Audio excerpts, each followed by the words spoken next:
Welcome to the Pat Mayo Experience Sony Open picks and preview. We're going to get to one and dones a little bit later on in the show, plus all of our picks previewing the entire field and recapping last week after we go over the course and key stats for the week. Joining me in studio, it's Geoff Fienberg. What's going on, dude? Hello, hello. Your legs are cut off. You're already looking at yourself on the TV. It's just like old times. It took like 20 seconds for you to look at yourself. Well, I was looking at that camera. Now you're doing it again. So I'm not looking at the TV. You say that, now you're checking your hair. Everyone knows what you're up to. Right. Where's your brush hidden? It's over there. Oh. I could keep it here now that you finally have a home. That's true. You can just put it all, reserve a space. It's like when we build like a cubby, like in grade school. Yeah, exactly. You can have your own like little locker. You come in, all your stuff's there. You can have your hair product, and it'll be right next to like the little like shrine that I think that we're going to build over in the corner. We'll just call that Cuss Corner. It'll be filled with everything that is Endercursed.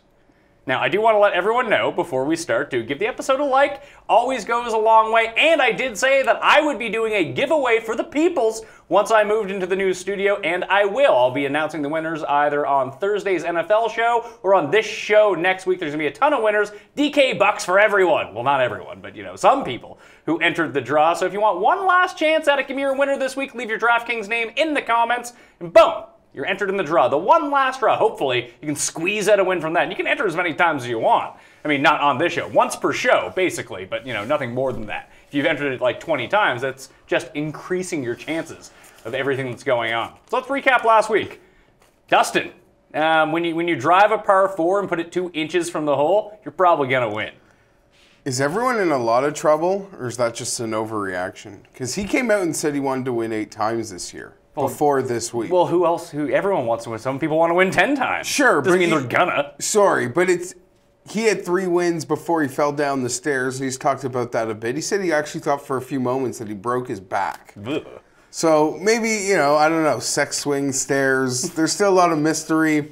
I'm starting to believe it was the stairs. And it was a course that historically doesn't really suit bombers. At least a lot of guys that weren't bombers had a great track record there, but Dustin is kind of showing where there's no real penalty, he can make it happen from anywhere. Yeah, and even I went back and looked at the stats. Someone had brought this up to me like, oh, you were wrong, off the tee did matter. And it turns out it did matter, because Rahm, Chappell, and DJ were 1, 2, and 3 when it came to strokes gained off the tee. But if you go look at everything else Dustin did, he was still top 10 in approach. He was top 5 in strokes gained around the green. He was top 10 in putting. There was no part of his game throughout the entire week that was bad. Well, even though it was a shorter course, there was no real penalty for him. I mean, a lot of those guys were out driving fairways, and they were just in little... Yeah, the rough wasn't... little rough. That even, you know, in some instances had the ball puffed up for them nicely. So we'll see. But, you know, the Gretzky comparisons are made, you know, the comment is like overblown and it's a lot.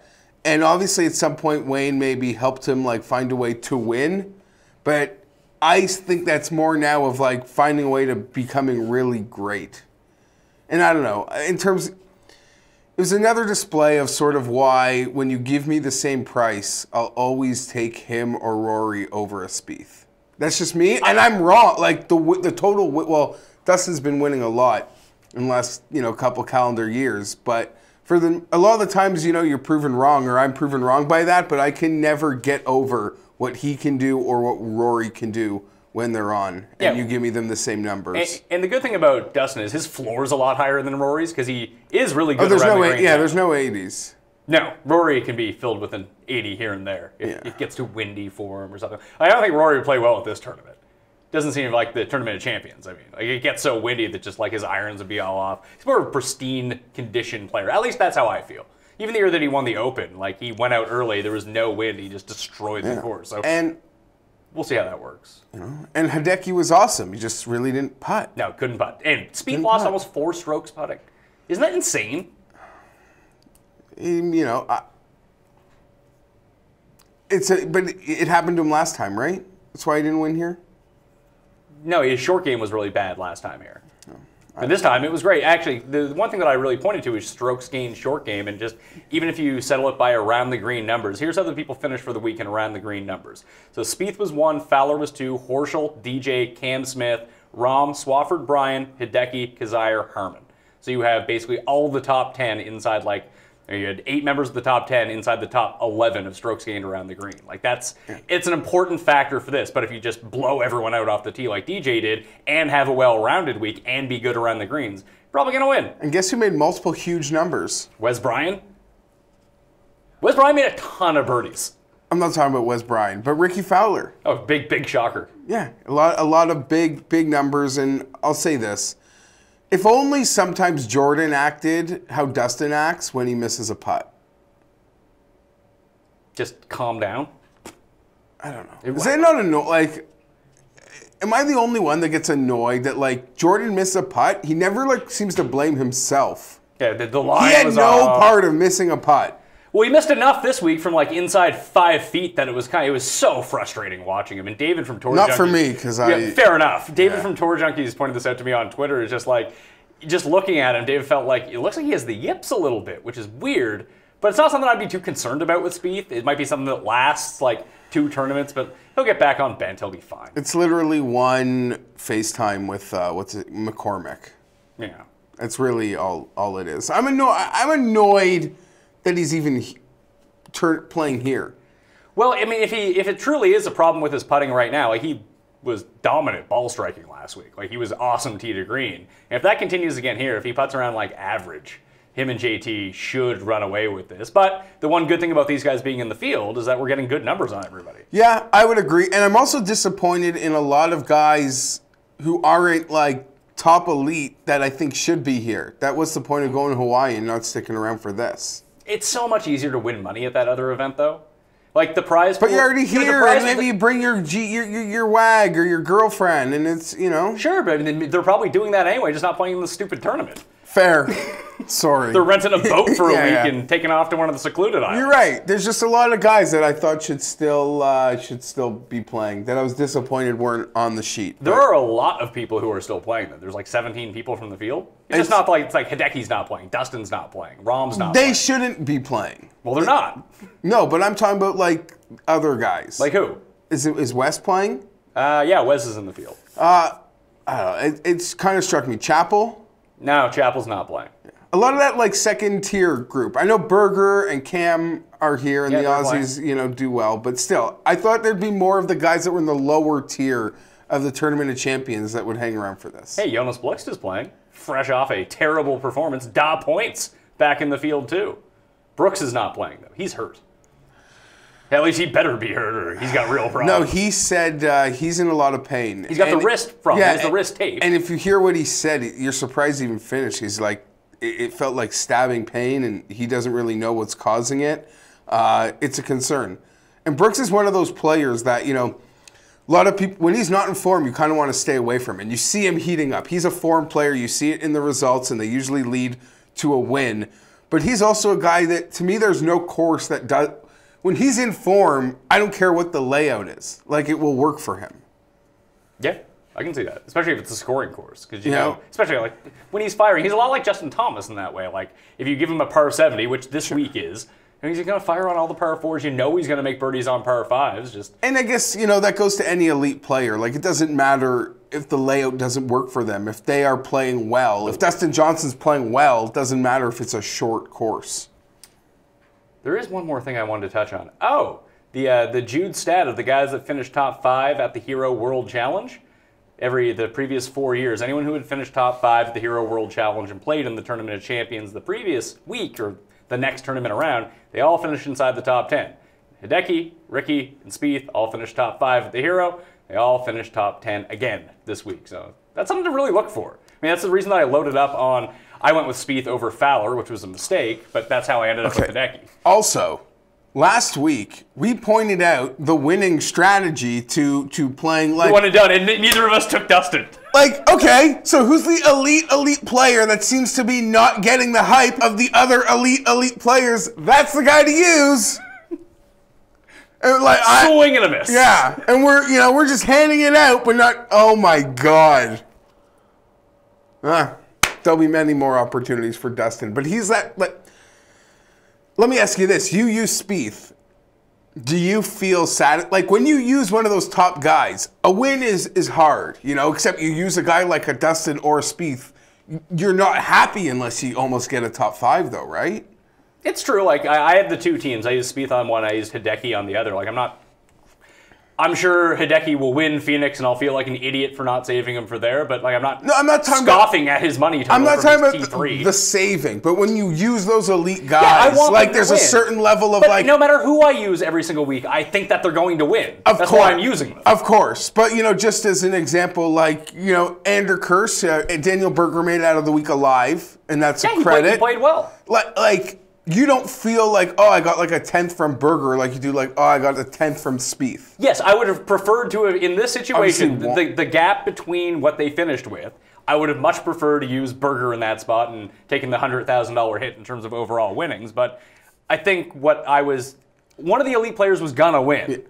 And I thought it was going to be Spieth, so I went with Spieth. And I don't disagree with the strategy, because and any of this, like saving for big prize pools was a question I saw a few. You can do it that way. That's fine. But a win is a win. Yes. And what do they pay? What? Not like the Tournament of Champions is a big payday too. Yeah, it's 1.3 million or 1.2 million. And like a WGC is 1.6. Because someone asked me about that in terms of one and done strategy. It was, hey, why don't you just save Spieth for like a WGC or something like that? It's like, well, it's only $400,000 more to the winner, and all of the top 50 are there. Like you don't get Jonas Blixt in the field. Like it was, even when you went back to look at the results this time around, I think only one guy who had never played the course before finished inside the top 15, and that was Rahm. Like just look at the top 10 of this tournament. It was good. Perez and Herman were two guys that we were both on last week in terms of, at least on the DraftKings show. Shout out to Jazzraz, by the way, won the $33 DraftKings event. Quick 10 grand for him. Way to go, buddy. But those were the two guys that we were on, and Cam Smith was the other one that everyone was on from that like next level down. And he didn't play poorly, he just didn't play well. The other two, having played the course before, ended up inside the top 10. I was sweating Herman though. Going into Sunday, I was like, last time I saw a DJ with a big lead in China, he melted down. And I went and looked at the leaderboard. It was DJ, Herman, Perez, and Rahm, the exact same finishing leaderboard at Wells Fargo. And Herman won that one with a ridiculous 30-foot putt on 18 to miss the playoff and actually win outright. I was hoping it would go like that with my Herman monies. Felt bad once you kind of saw Saturday unfold. Yeah. As soon as Dustin chipped in for eagle on Saturday, I was like, oh no, this is bad news. Wasn't even his best eagle of the week. No, it wasn't, but just like, if he's going to get like a lucky eagle mixed in with how well he's playing already, that's real bad news. Anyway. I'm expecting more of those this year. Chip-ins? Just lucky eagles, yeah. Lucky eagles. Because he's been putting a lot of time, some incredible like downhill bunker shots. Oh baby. Oh baby. Sony Open back at Waialae for, it's the third longest host track of any course on tour. It's Colonial, Pebble, and Waialae Golf and Country Club. Isn't that weird? It's got the video game. It does. The video game somewhere behind me there. It has a bank. I'm looking at it. Oh, you're looking at it? It's on the top. I can see it, Is it top shelf? It's right in front of your Hillary Clinton adult coloring book. She has some pretty funny faces in that. I have a Trump comic book somewhere that I got to get on the set at some point. Still filling everything out here. Still trying to get the design right. But it has a banned N64 commercial. It's in my column this week on DKPlaybook.com. It's very aggressive, put it that way. The commercial. The game itself is just god-awful, but I wouldn't recommend anyone go play it. Remember we did the show one year and Pittman and Warman were in the background playing it on the screen? That was classic. That was one of the first shows probably. Yeah, that we ever did. Yeah. Genius. Anyway, so Waialae, it's par 70. It's just over 7,000 yards, 7,066 yards. Only 2 par 5s, but number 9 at this course generated the most eagles of any hole on tour the past 2 seasons. 36 last year. So you got to be attacking. You got to be good with those long irons if you want to get into it.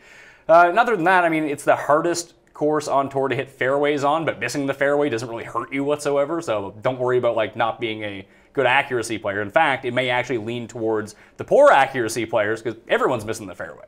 It's not like it's not like Memorial where put it in the fairway because if you venture off, you're in like the thick ruck. This is like the rough's like this big. They're trying to make this easy. It's a fun course they want everyone to show up to. JT shot a 59. That he did. And I wouldn't be surprised if we see a couple 61s this week. Yeah, if you got guys chasing like even like a 3-stroke lead going into the weekend, guys can hammer back and do this for you. So some past champions here. Justin Thomas won at 27 under last year. Fabian Gomez beat Sneds in a playoff 2 years ago, Is minus Smith's 20. hurt? Is he? Because I knew he withdrew. He went somewhere overseas to try to get his. Yeah, he got last shot. dehydrated that week. Why? He needs everything, man. He's all right. He's going to win Pebble. Don't worry about him. Jimmy Walker won back-to-back years, minus should be 23, and Jimmy Walker minus 17. Russell Henley, his first career win came here, minus 24. Johnson Wagner, Mark Wilson, Ryan Palmer, ZJ, and KJ Choi. So you're saying like some of these better players I picked, I should maybe go farther down the board? I don't know. Jimmy Walker, both years that he won, would have been like top 5 in terms of odds. JT won last year. He was the favorite, or the second favorite to Spieth, like he is this year. So for key stats, what I'm looking for, ball striking. Like, don't really worry about around the green. Like, people hit greens here. Like, even if you venture off the fairway, long iron proximity is going to be really key too, just to generate some of like those eagle chances. Like, you can give yourself easier eagle chances when it comes to the par 5. So I really like that. Strokes gained ball striking is going to be the dominant one for me. Then I went and looked at par 4 scoring, strokes gained on those holes, and you can find the entire list when it comes to my column. The link is up there. You can find it on my Twitter page as well. But 400 to 450 yard par 4s. No winner has fallen outside the top 10 in scoring on those holes each of the past 4 years, and most of the guys inside the top 5 come inside the top 10. That's where you got to do it from. Be good from like 150 to 200. Stick it close, because there are longer par 4s that you can score on, but then you're really relying on 15 to 20 foot putts. On these shorter par 4s, you can just stick it to like 6 feet. So you got your iron game going, you're going to be in the money. So that's really what I'm looking for. Eagle rate par 5 scoring is going to be important too, but everyone should be able to take advantage of those holes. All 5 of those par 4s from 400 to 450 all play under par, which is kind of crazy for par 4s. There's somebody who your description has kind of popped for me. All right, whose name I just double underlined. Hit me. Who is it? Gary Woodland. Gary Woodland's played well at this tournament in the past. That long iron game you speak of, that, you know, I mean, if he might not hit all the 25-footers, but he can hit like... He can hit a 3-footer. You know, but... he's not Spieth, who misses every 3-footer. Stupid Spieth. But also, I've bet Gary Woodland way too much, Pat, since I declared never Woodland when he couldn't out-dethrone Super Nintendo at a Barracuda, at the Barracuda, like 2 years ago.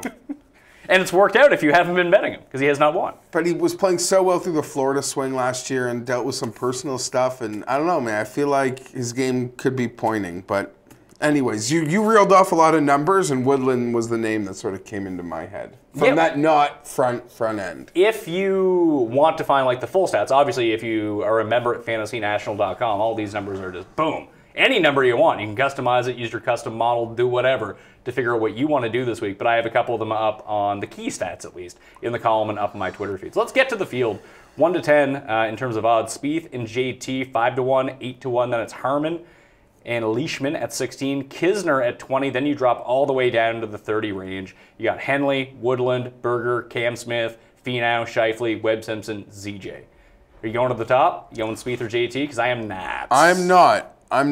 I'm going to that next level is very enticing, and it was a tough decision for me because Harman's been so on point. But for me, I'm going with 16 to 1 sucks for Harman. Yeah, though. it does. I hate it. And there's a 20 out there I've seen on some books that are accessible. So like always, shop and maybe you have options.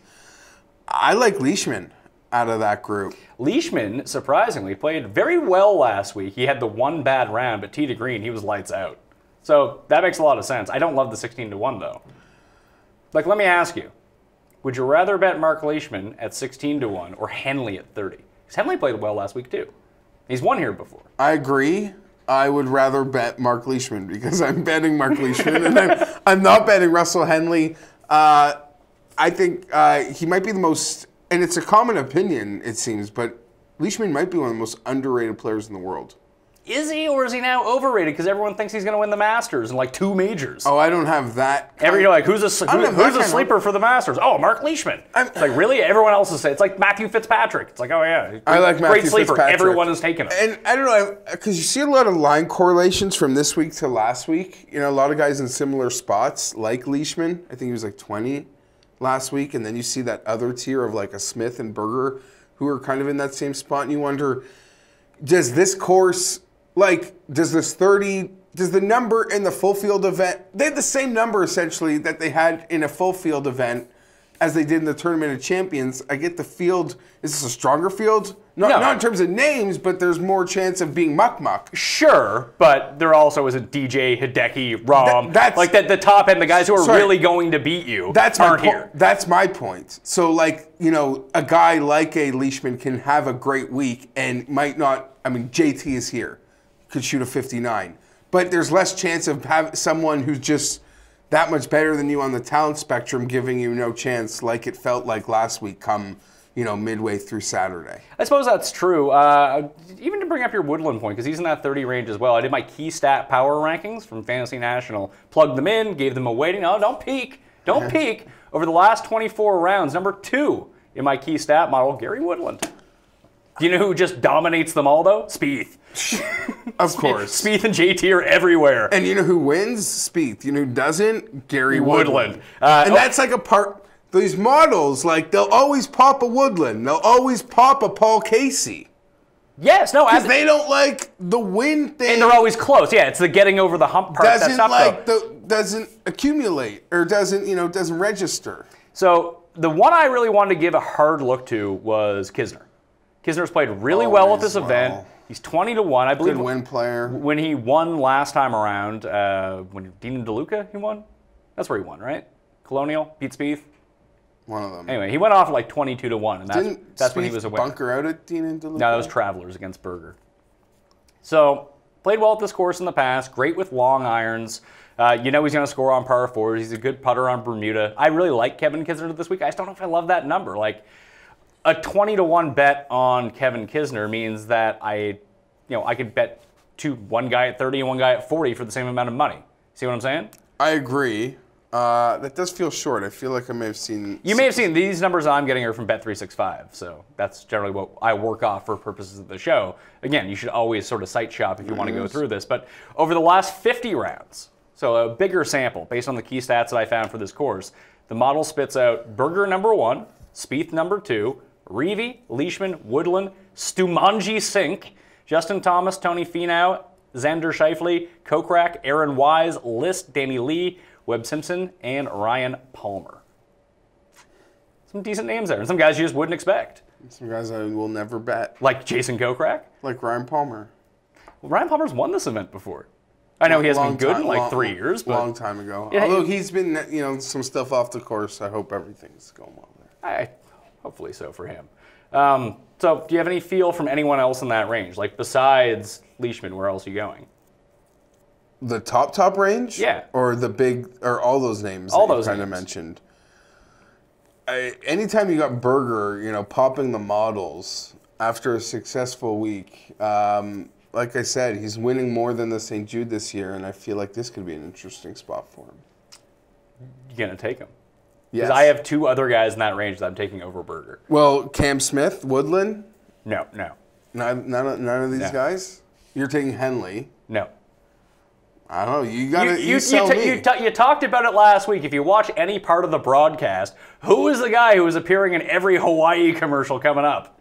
Oh, of course. Sorry. So he is on. So Tony Finau is going to make my card. Probably stupid because he's going to putt himself out of this tournament. But if it comes down to ball striking, long irons, scoring on par 5s and short par 4s, like that's the Tony Finau MO. Like if you really believe that he's going to break through this year, he's got to win tournaments like this at some point, doesn't he? I'm totally with you.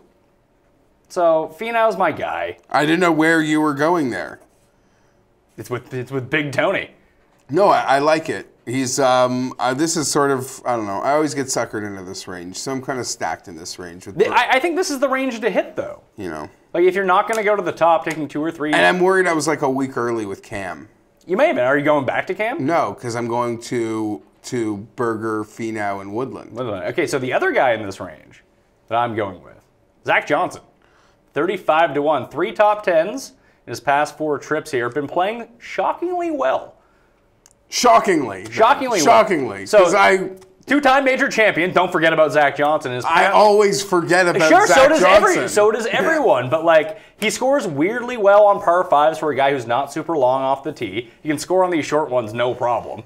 And then the putting has been a lot better on Bermuda lately, and he's been gaining strokes off the tee and through his approach the last 3 tournaments, which is nice to see again. Like it's like. Pardon my ignorance. What are his recent results? I believe he's 17. I wish my column was up so I could just go search it. Now I have to go through everything. Thank you. Sorry, I'm going to shut down the show. I don't even have everything saved on this iPad. I don't have it memorized. I thought you might memorize all 144 players in the field. I thought you might have had the Mayor Mike Miller's. I don't. I have nothing loaded on this iPad. I gotta get that. Don't worry about it. He's playing well. I think it's 3 straight top 20s, is what it is. I believe that's what it is, but I could be wrong. I'm just the sucker for the younger guy who's like supposed to win, sure, as opposed to like Zach Johnson, like Ryan Palmer, KJ Choi, Mark Wilson, I Jimmy Walker. Shit, I get it. I don't bet. Here's the thing with Zach. You don't bet. Kind of like Webb. I don't bet him. The only time I bet Webb is if you literally like tell me so many things about like I need to be sold so hard to bet Webb Simpson. He's like my nemesis. I was really hoping you'd talk me into Kisner. Because I really want to pull the trigger on Kisner. I just don't know if I'm going to do it or not. You can check out my cheat sheet up on the facebook.com/thepme. Leishman's my favorite player from those. From all those guys. Yeah. All right, let's bump down to the next year. We spent a lot of time here. You got like CH3 who constantly kills this tournament. I love so many. Part of my problem is I like so, not even like from betting. I just like so many guys. Like, are there golfers you do not like? Keegan Bradley. Graham DeLette. I like Graham DeLette. Is he such a sourpuss, though? Yeah, he kind of is. Like you see, I kind of like his contrarian point of view. Elite players act like such gentlemen, and then like he just sourpusses along. It can be a little annoying. But. Patrick Reed's no different. Does he pick Twitter fights, or is he just too good for Twitter? No, I don't even think he's on Twitter. So he's Nike equipment. I'm looking forward to that? A lot of equipment changes. Okay, so this 40 to 50 range, you got CH3. Not equipment, gear. Sorry. I just didn't want people to think, because Nike clubs don't exist. You done? I don't want you looking at me. You done? Yeah. Okay, 40 to 50 range. We got Bill Haas is in there. CH3 is in there. Jason Duffner is in there. And then at 50, you got Uline, Lovemark, Reevy. Uline made my list in our offseason. Are you crying? Are you so upset that Melvin Gordon sucks again? He does suck. No. I don't know if he's good or if it's just volume. And I say this to people that get a watch game, but then he catches passes and that really get our offense going. But couldn't anyone be back there catching those passes? If we need a 3rd and 1, I'd rather give the ball to Eckler because I have zero confidence in Melvin Gordon getting a tough yard. But is he good or volume good? To me, he's still volume good. I don't know if he's actually good. You went there. I didn't start that. I'm more interested in this range. Not so much the 40 guys, but the 50 guys. There's even like, well, peeking a little behind that. Do you like Uline? Yes or no? I think he's winning in Florida and not here. Do you like Lovemark? 2 straight top 10s at this event. I think I won and dunned him here last year. How did that? Well, that actually turned out to be pretty good. Yeah. Like if you're just looking for like floor money here in a one and done, CH3 is probably the play. Here's my problem. Wait, where else are you gonna use? Like you're gonna be talked into CH3 in one and done at some point over the next 8 weeks. I like betting on the guys that end up on my one and done. That's fair. Even if it's and like you're not on the betting flyer. on CH3. Yeah. So we'll see. Maybe down. I don't know. Duffner coming off a good week. Great week. Putted the lights out. You expect that to continue? I do not, but I was watching when he was hitting some putts, and somebody really improved their putting, and Duffner's copied them. Maybe it was Charlie Hoffman. I don't know who. But Duffner went to that person's putting coach and has been copying a couple guys who have had real dramatic putting improvements. He's also wearing a new gear that I don't really recognize. He's wearing like a camo hat. He's wearing a Biggie. He had Biggie on his hat in the final round. I want to look more into the apparel of Duffner. That's my more interest is what he's wearing right now than actually betting him. Can the putting continue? I mean, sure, he can stay hot. We've seen him stay hot for a little bit, but I would bank on that. Put it this way, I would more bank on Spieth's putting turning itself around of course. Than Duffner's putting staying the hottest in the field. Yeah, I don't really want to bet on Duffner. So the guys that I like are in this next little range. So there's a couple interesting names here. Okay, so I'm gonna give you a whole bunch of names that are kind of packed into this tier right now. So I got Kyle Stanley, Ollie Schneider-Jans, William McGirt, Kim, JJ Spawn, Keegan Bradley, Patton Kizzire, Austin Cook. It's a big range. I know you're kind of hot. Well, are you betting Spawn? Yes. I saw you tweeted yesterday you think he can win. So I just think he's going. JJ Spawn in my mind, he's actually a pretty good fit for this course, although he's been losing strokes on the green, although he's been positive his last 2 on Bermuda, which is somewhat encouraging. But he just seems so close. So I don't want to miss Spawn. He's 66 right now, so I'm in on that. You know I'm going to be in on Si Woo. Kim at the 70 I think is great. His putter, right? Si Woo just tanked it on the greens. Now, he generally tanks it on the greens, but if he can just putt like field average, I think he was like 5th tee to green. It was an awkward result because it was like a result you're happy to take home, but it was very uncharacteristic of like a T10. Right? If he had just putted field average, he would have been tied with Hideki. Yeah, there's still 70, and this is a guy I've seen as low as 50, and I've seen as high as 70 on odds boards. You just want to shop around with him. Someone will give you a good Si Woo number because someone isn't a believer. But Spawn and Si Woo are just sort of like Ollie at 66 kind of caught my eye. Caught my eye too, because I didn't even realize he was in the field until I started scanning everything. I mean, his trajectory's wind player. It's not going to be super windy here. I don't know. Is it harder to win in Hawaii without a hat? Ask Robert Rock. I don't know. So that's great long iron player. Yeah, but like it gets into one of these situations where, and I know we saw him do it at Heritage last year, but what crippled him at Heritage? Guy could not make a 3-foot putt when it mattered. Just everything like.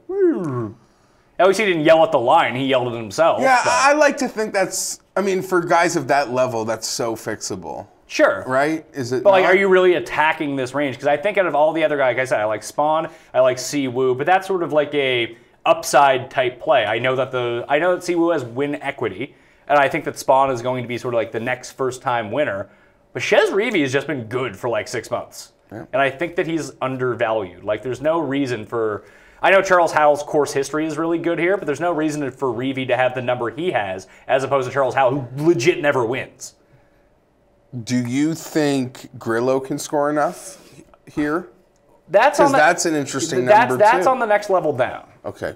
Because he's in there with Jimmy Walker, 75 to 1. Oh my God. He's been brutal the last 3 times he's played. Dead? No offense. I don't mean dead, but I don't know what's going on. You know his wife has Lyme disease now? I saw that come up. Is that like a thing? I don't know. Sexually transmitted? I don't know. I'm not quite sure how Lyme disease works, except for that time. Makes you yellow, right?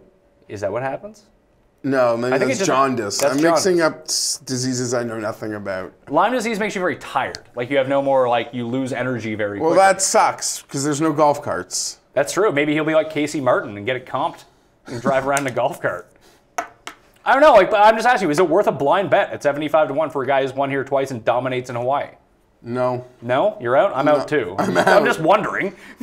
There were also times when, like, Bubba was 80 to 1. You're like, I don't know. Are you in on Grillo? No. No? What about List or Knox? Like, we were seeing List numbers at like 30 to 1. Now he's back to 80 to 1. And again, ball striking, off the tee, approaches, par 5s. Does that sound like Luke List? Does sound like Luke List. But I'm taking better versions of Luke List that are 33 to 1. Sure. Then why not double down on him at 80? Because there's only so many guys and my card's kind of filling. Unless, like, Kim shouldn't even count. Well, just Kim isn't. Because, like, at 70 to 1, like you say, he's going to win one. It's almost just like a strategy as opposed to a Sony Open pick. Yes. If that makes sense. You're probably my shot. If I had to guess. You're playing the side piano down there. Anyway. Beyond that. Beyond all the, like, we'll call the cutoff, like, Piercy. Like, we're not betting Piercy or Kokrak. No. Are we in the 80s? Are we in 80 We're beyond 80. We're 80 and beyond now. Okay. Because, I saw people hyping him. So could you just fill me in on why someone would want Brian Gay? People were hyping Brian Gay? Yeah. I was on him at the RSM. He came second. That was a nice T5 payday. I don't know. Bermuda? Guy putts? Guy kills it on Bermuda grass? That would be the reason why on Brian Gay. What's his number at anyway? 80. Yeah. No, it doesn't do it for me. I would rather, he's at 90 now. I'd rather take Luke List at 80 than take Brian Gay at 90. Yeah, there's some deeper guys that kind of caught my eye. All right, well, let's talk about those guys. Bombs, if you will. He can bomb it. Can he putt to a win? Is Patrick Rogers? I didn't even consider Patrick Rogers. That's interesting. So I saw 125. That's what I'm seeing too. This type of court, like, I don't know, this type of field he's gonna win at. Are we sure he is really good? I don't know, man. Or is he like Jamie Lovemark? The tournament that Bryson won, he gagged it so hard. John Deere. There were 2 scoreable holes for a guy that a drivable like par 4 that he had to struggle for par. He might have even bogeyed, and then he didn't birdie the hole people were eagling. Killed him, and he kind of self-destructed as Bryson hit that great putt. I don't even think it was Rogers. By the time Bryson hit that putt, I don't even think it was Rogers he was beating. I think someone else kind of shot up that day. I can't remember. I think Rogers came second because he won by a stroke. He lost by a stroke. Anyway, so for me down here, I'm going with Chris Stroud at 100 to 1. So 5 of the past 6 winners of this event have played the week before. I like that narrative. And 12 of the past 17 have played the Tournament of Champions and then went on to win this event. Like, the last one who didn't do it was Russell Henley. So that's nice. And Chris Stroud has a really good course history here. And he performed well in a really stacked field last week. And he can do it at the Sony. That shouldn't be a problem for him. So I think that's deep. Like, I'd much rather him than like Brian Gay and hell, Keegan Bradley and Grillo and those guys. Like, just give me some Chris Stroud, 100 to 1. You know, he did win last year. The guy can win a tournament. Didn't he win at Zurich like 2 years ago when we had Ben Ann and Lovemark and he beat them both in the playoff? It was the 54 guy. Yeah. Annoying. It was a 54-hole Monday, too, I think. So Stroud is one for me. Any love for Mackenzie Hughes? I believe it's just Mac Hughes now. He has legally changed his name. Interesting. No, I don't. I like Aaron Wise. Aaron Wise, former NCAA individual champion, left his second year of Oregon, went and played on the Mackenzie Tour in Canada. Got to learn how to be a pro a little bit, got his tour card this year, and he's been inconsistent, at least through the swing season. He only made 3 of 5 cuts, but in the tournaments that he played well, great off the tee, great with approaches, and that's what you need to be this week. I think he's just wildly undervalued for the potential upside that could come along with him. He could be an absolute gas can here. I'm not going to guarantee Aaron Wise is winning anything. However, when you look at the quality of talent down in this range, like you say Patrick Rogers, I see Aaron Wise as a sort of similar type talent, but potentially even better. He's younger, but at least we have enough of a sample of Patrick Rogers now that, he's been on tour for like 3 years. We know what he can do. With Wise, there's still a bit of an unknown, and where you were even talking about taking some of the guys at the top, like, oh, I haven't seen them in this spot before, but I want to get behind them, the younger guys. I think I would rather go with someone like Aaron Wise, deeper down the card, who could be just as talented as Cameron Smith. He's not at that level right now, but 6 months from now, we could be talking about him like he's Patrick Cantlay. Aaron Wise. How about a Ben Silverman? Like Ben Silverman. Is Ben Silverman, Jewish, Canadian, your new favorite golfer? You went there. I wasn't really planning on going there. Well, why else do you love Ben Silverman? He's Canadian. He's Jewish. Oh, you got me. I've seen people who aren't me pick him to win Rookie of the Year. Listen, you know what? Although Peter Uihlein, I think, should. What are you talking about? Austin Cook already has a win. Sorry, we've done this before. I forget about that. I might have just come back in. Austin Cook, yeah. Ben Silverman, take it away. It's just the Fantasy National Golf simulator, the win simulator. Every single week, basically, has loved Ben Silverman. It's not out yet, but you run basically how it works. You run the tournament 1,000 times. It's like a draft lottery. So the better players get more balls in it and just draw them out. Ben Silverman ends up inside the top 15 every single time. And he had a really good swing season. I'm not even sure what his strengths are, but neither am I. He's Jewish and he's Canadian. What else do you need to know? Strengths, weaknesses, doesn't matter. Easy. What's he at this week? I saw 125. I'd rather take Wise at 140. The one guy that gave me some pause, because I've seen older guys win here before, and my model loves him, just based off the stats, Stu Cink. He's good, man. Even at his age, he's still good. He's so much better than full credit to him. He took a lot of time off. His wife had cancer. She seems to have come through that. But wouldn't bet him. But I was always I would do like a top, like if you start. No, I mean like in the past, like on that sort. Like I never bet him, but you'd always see his name. And every time the camera went to him, I mean, I guess that happens in that range, but he'd make that putt. Impressed. I don't know. He'll have that awesome bald Hawaii tan. Oh, it'll be impressive. Night golf, right? Night golf.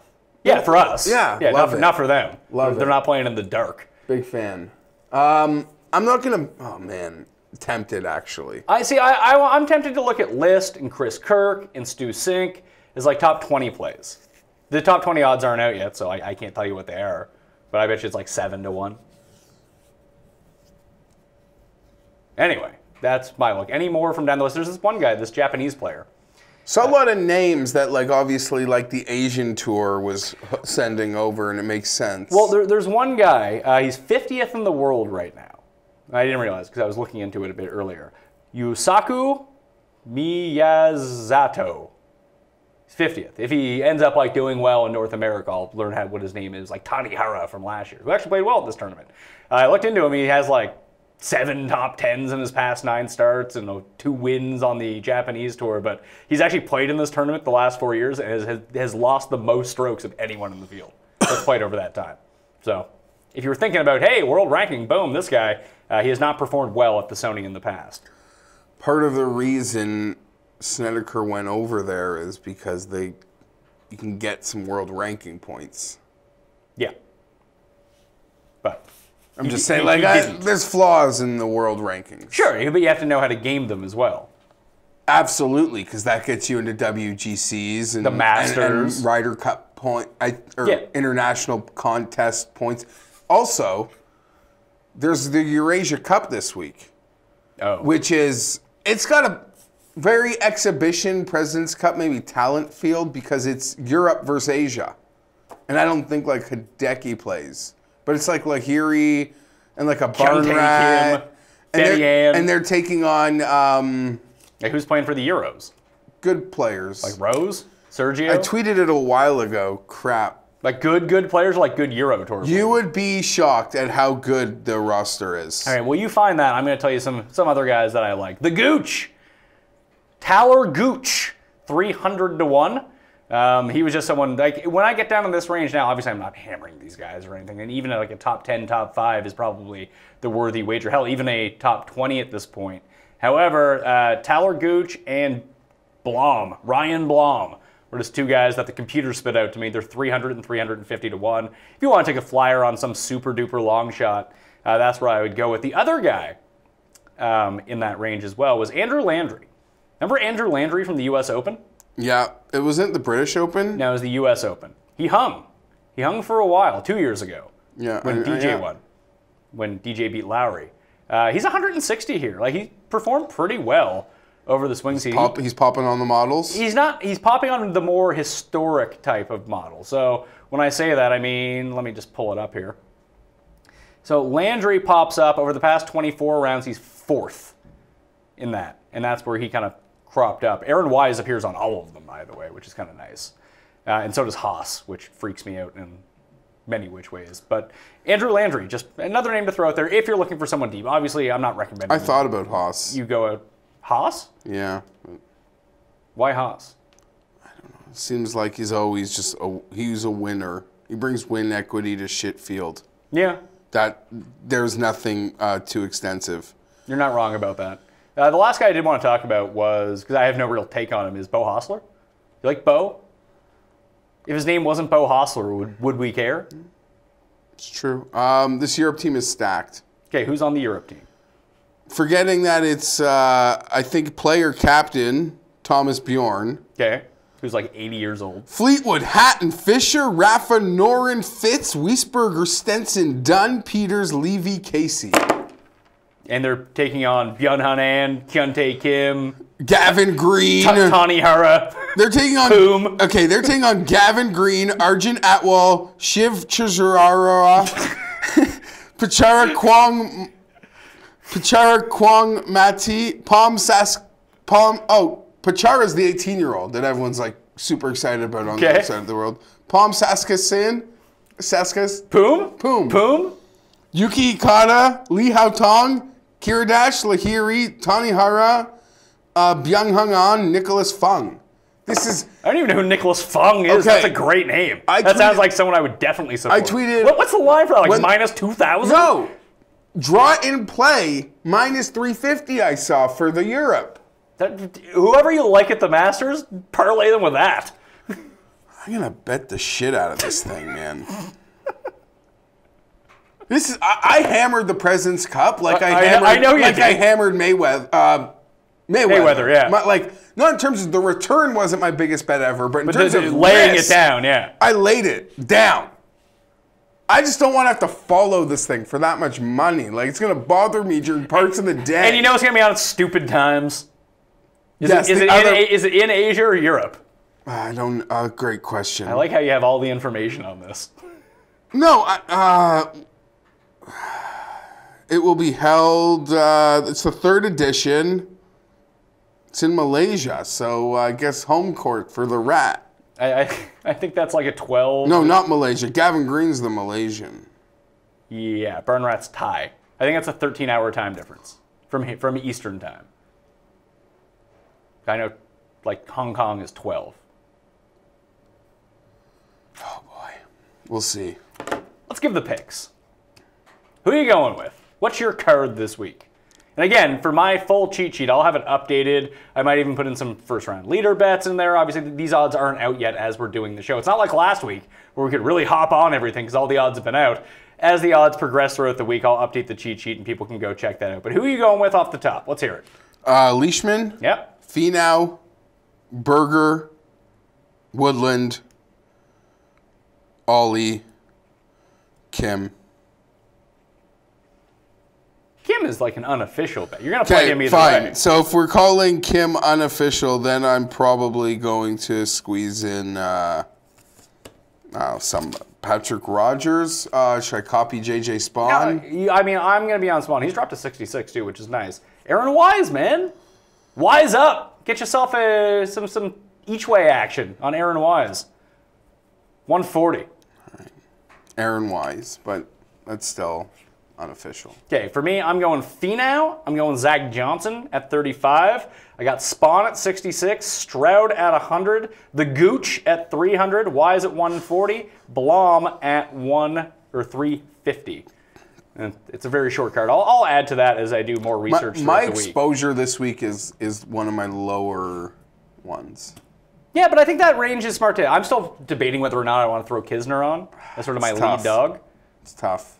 Georgia Bulldog, big game. Can I rant about Tim for one moment? Go ahead. You posted something last night, or he was getting triggered, as you guys like to put it. Well, his name is now Timmy Triggers. Okay, about the Golden Globes and how he hates it and he has to watch it, and his response was, it's pop culture. Like, I am pop culture, it's pop culture, right? Something along those lines. Yeah. And because he's a man of the people, he needs to watch it. In-N-Out Burger is elitist. But for the man of the people. But the opinions of the Hollywood foreign press are important to the people? He also mentioned that he was going to stoop down to watch the Golden Globes because that's what people do. Yeah. Sorry, as a man of the people, who gives a shit what the Hollywood foreign press think? Tim, apparently.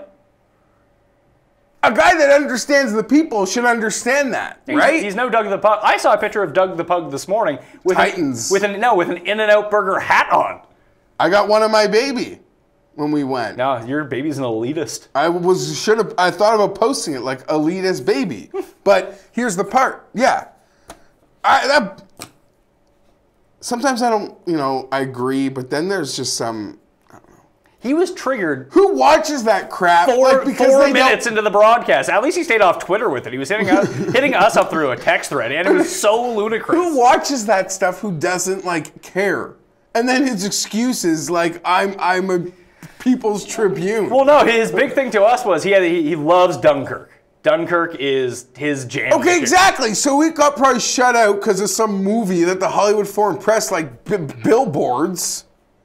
Sure, but it was the only movie he had seen. And he's like, these other movies aren't half as good as Dunkirk. It's like, Tim, have you seen them? Well, no, I don't need to. I'll be honest. I didn't get to the theater much, young kid and all. I saw Phantom Thread I this watched weekend. Dunkirk on a screen the size of that. I feel like that's not the way to do it. It still moved me, bro. Okay. On an airplane, on a screen that big, it still moved me. To a bigger house! That Simpsons was on this weekend. Oh. Star Wars Burns. No, I saw Phantom Thread this weekend. It was fucking awesome. I don't know what that is. P.T. Anderson's new movie with Daniel Day-Lewis. Oh, sorry, I should know better. He's a sewing man. He's not quite an oil man, but he is a sewing man. I'll probably go to the theater 2 to 3 times in 18. That is one of the 2 to 3. 100%. No, definitely a movie to check out. It comes in 70mm here next week. Is he actually like retiring, or that's just like his? That's what he says. Shtick? I mean, I wouldn't put it past him. I think he's like retiring to become like a professional seamstress. Guy's a big weirdo. It's amazing that from people that have seen that movie, like a movie about that's just so captivating. It's very, very good. Like, if you're not into character studies, but you know, you're not gonna love it. But I know people that don't give a shit about fashion that are like mesmerized by how great the movie was. Yeah, the movie's not about like him sewing things. He's just a guy who sews things. The movie's about him. I understand. All right, one and done. Oh crap! Picks of the week. You haven't even thought about this, have you? Shit. Well, you go first because you won. Isn't that how we did it? Yeah, I'll go first. Whoever got more money the week before gets to go first. I had Cameron Smith. And I had Jordan Spieth, unfortunately, because like you said, I wished I would have got more out of him. I'm going Zach Johnson this week. I don't think many people are going to take him, and I realize it's not the safest pick on the board, but I do think that he could win this week. So I'm going to take him. I'll tell you who I'm really tempted to take, because picking his win feels like impossible, but like feeling that there's something good happening is maybe the time to go. Like I'm really tempted to take Siwoo. I don't think it's bad. He has a top 10 at this tournament before. I feel like I don't want to, in terms of... Well, you're never going to be able to pick it coming. And yeah, that's the thing. There's no saving the spot. And in terms of the big pool, play these mind games with yourself, because like it's a long game, but you don't want to like fall too far behind anything. Well, there are also 5 segments as well. So if you get off to a poor start in segment 1, you might want to save some of your good guys if that's the way you want to play it for segment 2. If you want to play it that way. Yeah, no, there's no... Cam Smith was 16th, 17th place. It wasn't a bad start. Just a matter of like how hard... You weren't the guy who took DA points? No, I wasn't. I'm going to take, for the purposes of our matchup... Which does not necessarily correlate to who we pick in our big one and done. Yeah. Why would we give away our picks? I mean, I did take Spieth last week, and I'll probably end up taking Zach Johnson on one of my 2 teams this week. But, you know, if he ends up becoming the most popular play of the week, might pivot off of that. Yeah, Woodland is also really strong consideration for me. So just what I might do in the big pool. I try to be transparent. If they're watching the show, if they made it to the 52.5-minute mark. So who are you taking? Kim. Oh, Siwoo. Yeah. Siwoo! If he wins, and you have him as your one and done, and we both bet on him, would you be like, well, he's trying to close it out, have put on like the best of Ric Flair in the background, just hear him going crazy? Maybe. I feel like that'd be a way to get yourself fired up. Someone asked me how you're supposed to sweat some of this stuff. Like, I usually go on the treadmill when I get like too fired up. Like, what do? You just pace around like a maniac? It's Hawaii, and there's still NFL football on. Football will be over by the time this is still on. My point being is, like, not this one, but like turn sometimes like the good glass and the crown, and if there's a lot of money, like the layers come off me, as we've known from the past. Speaking of crown, guess who will be joining me on the Sony Open DraftKings show tomorrow? Kenny Kim. Kenny Kim. Love it. Love Kenny. It's going to be great. Listen, Ben. Love Kenny. Ben just won like tens of thousands of dollars after being the guest last week. Maybe Kenny can do the same thing this week. Hope so. Me, I'm just always losing. Kenny likes Crown more than me, but he also drinks it a lot more than me. So I guess that correlates to liking it more than me. He drinks, I don't know, man, crazy. I have a follow for people on the Twitter. And I don't know how I missed this guy for so long. Everyone else follows him, I know. So you guys all out there probably already follow him. But shout out to Josh Perry at Joshua Perry 22 on Twitter. He's been following you for years. Sometimes people fall through the cracks. I just don't see it. I'm not actively going out of my way not to follow people, but I'm pissed I haven't been because I started before the weekend. He gave out a great bet on Sunday. He showed sort of the correlation between how Russell Henley and Xander Schauffele was doing for the fourth round, and my book had Henley at plus 120 against Schauffele, and I absolutely smashed it. It really kind of resaved my week based on how poor my outright picks were. So thanks, Josh. Really appreciate it. So everyone give him a follow. If you like golf and like to talk about golf, there's a lot. Golf Twitter rules. There's a lot of people talking golf. It's gotten so big. Like, at least maybe since I remember being. But it's a very small community, but everyone really does bring something to the table because there's so much to know that no one could possibly know all of it. So people are looking at their different angles. It's awesome. You're given so little. Like, you're not given what you're given like in the other leagues in terms of information. You are if you subscribe to fantasynational.com. Sorry, I'm not talking about that. I just mean like you get what you get almost just from the individual guys. Yeah. Like, there's no. Statistically, yes, there's places for help, but in terms of information about trends or whatever people, it is, yeah, like it's hard, yeah. ESPN Stats and Info isn't putting out anything besides Tiger stats. Yeah. Although there was a Tiger stat that came out that Dustin Johnson has the second most wins of anyone since 2008. Only Tiger has more. A lot of wins, yeah, 17, 18, I think was their number. I sent that to Cuss, and he was like, well, how many majors does Tiger have in that time compared to Phil? How many? It's 2-1, actually. And I think Tiger's played less than half the majors of Phil. Because, Tiger missed basically 2 years. Has Phil won since Tiger last won? No, he has not. But he won the Open, and Tim's new favorite fallback is he played the second greatest round in major championship history. Didn't win though. Thanks for playing. And anytime you talk to Tim now, that is like his second biggest Mickelson defending point is losing to Stenson, playing so well. I don't care. He lost though. Congratulations.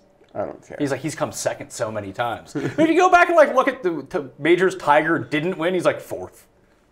He's inside the top 5 every time too. He doesn't point to that being like, oh yeah, I'm great. I have so many top 5s at majors. Now, the guy has so many major wins, it's not a big deal. Anyway, that'll do it on the Pat Mayo Experience. Geoff Fienberg, you can follow him on Twitter at GFienberg17. You can follow me at the PME on Twitter. Thank you for ruffling that. I'm sure that didn't pick up on the mic. You can follow the Pat Mayo Experience on iTunes on iTunes, obviously the audio version on iTunes. You're just messing me up here. iTunes, Stitcher, Google Play, Podomatic, Audio Boom. DraftKings YouTube page for the video version. Again, give the episode a like. Become a member at Fantasy National. Do you some good. A lot of big winners from this weekend, which is really nice to see. And again, if you win, tweet it back out at me. I'll retweet it. Maybe people will follow you. And then people will think that I won, so I don't even have to win. All right? I'm Pat Mayo. Good luck this week. I'll see you next time.